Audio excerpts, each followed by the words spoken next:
स्वयंसेवक संघाला यंदा 100 वर्ष पूर्ण होत आहेत। या निमित्ताने पंतप्रधान मोदींनी यावेळी संघाचं कौतुक केलेलं आणि त्याच वेळी संघाची बलस्थानं सांगितलेली आहेत। सेवा, समर्पण, संघटना आणि त्यासोबतच शिस्तबद्धता ही संघाची ओळख आहे असं पंतप्रधान म्हणालेले आहेत। तसंच मोदींनी ज्योतिबा फुलेंच्या 200व्या जयंतीनिमित्ताने वेगवेगळ्या समारंभांची घोषणाही केली आहे।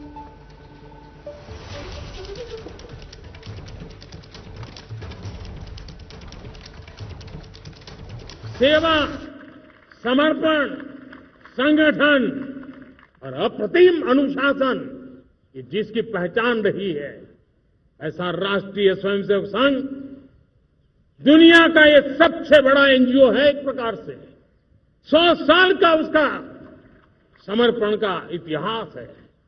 आज लाल किले की प्राचीर से 100 साल की इस राष्ट्र सेवा की यात्रा में योगदान करने वाले सभी स्वयंसेवकों को आदरपूर्वक स्मरण करता हूं और देश गर्व करता है राष्ट्रीय स्वयंसेवक संघ की इस 100 साल की भव्य समर्पित यात्रा को, और हमें प्रेरणा देता रहेगा।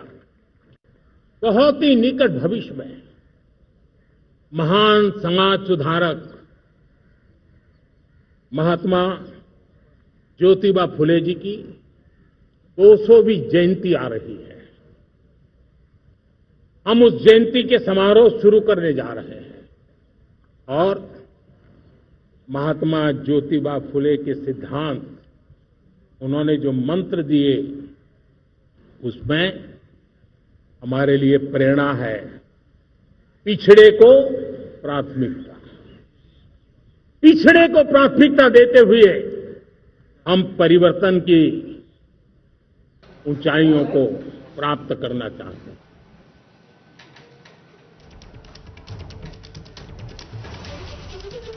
तर इकडे पंतप्रधानांनी विविध घोषणा केलेल्या असताना, विविध मुद्द्यांवर भाष्य केलेलं असतानाच राज्यामध्ये देखील आता ध्वजारोहण पार पडलेलं आहे। त्याच्याही बातम्या आपल्याला बघायच्या आहेत। इकडे लाल किल्ल्यावरनं अनेक महत्त्वाच्या घोषणा ज्या आहेत त्या पंतप्रधानांनी केलेल्या होत्या, ज्यामध्ये अर्थातच युवकांसाठी आणि त्याचवेळी जीएसटीच्या दृष्टीने एक महत्त्वाची घोषणा जी आहे ती पार पडलेली होती।